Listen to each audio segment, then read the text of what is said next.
A white North Charleston cop was arrested after footage emerged of him shooting a man 8 times as the man ran away. Walter L. Scott, 50, a father of 4 and a Coast Guard veteran, passed away after 33-year-old Patrolman First Class Michael T. Slager shot him in the back. 5 of the 8 bullets struck Walter, his family's lawyer said. 4 of those hit his back. 1 struck a knee. The video captured by an onlooker shows the end of the confrontation between the two after Walter ran from a traffic stop.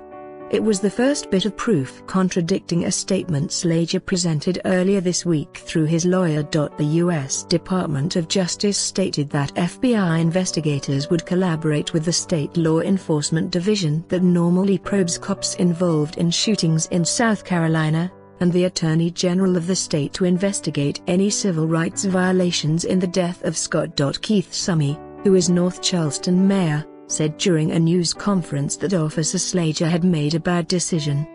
The 9th Circuit Solicitor's Office will indict the murder charge, which carries from 30 years to life behind bars.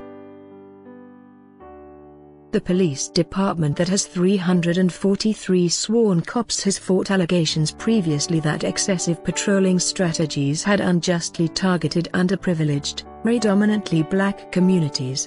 In September, the newspaper reported that 18% of the police were black, while the population of the city is 45% black. In a news conference, Anthony Scott, who is Scott's older brother, called on community members to pray for his family. The 3-minute footage of shooting begins shakily, however, it steadies as Slager and Scott seem to be grasping at each another's hand. Slager has stated that through his lawyer that Walter had wrestled his taser from him during a struggle. The clip seems to show Walter slapping at the hands of the officer as a number of objects fall to the ground.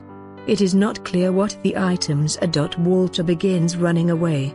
Wires from Slager's taser stretch from the victim's clothing to the hands of Slager. With Walter over 10 feet from the officer, Slager draws his gun and fires 7 times in quick sequence. After a short pause, Slager fires one last time. Walter falls face first to the ground close to a tree. After the barrage of bullets, Slager glimpses at the person filming and then talks into his radio. The cameraman curses and the officer shouts at Walter as sirens wail. "Put your hands behind your back," Slager yells before he handcuffs Scott as another cop runs to the side of Walter. Walter passed away there. Slager shortly runs back to where he fired his weapon and collects something from the ground. He strolls back to Walter's body and drops the thing. All throughout the video, it is unclear whether Walter ever had control of the taser. At the time, Walter was wanted for arrest on a family court warrant, said Charleston Sheriff's Major Eric Watson. Walter had a history of arrests connected to contempt of court charges for failing to pay child support. The only accusation of aggression against Walter throughout his lifetime came by means of an assault and battery charge in 1987. Eddie Drigger, who is the mayor and police chief, expressed compassion to Scott's loved ones. Eddie grew emotional as he called his officers as his kids. Slager, a former Coast Guardsman with 2 stepchildren and expectant wife, served for over 5 years with the force without being disciplined. Attorney David Ayler, who released a statement on the officer's behalf, said that he was not representing Slager anymore. Attempts to reach Slager by phone and at his Hanahan home before SLED agents apprehended him weren't successful. The clip comes amid a conversation regarding race and policing in America fueled by the fatal shooting of Michael Brown in August.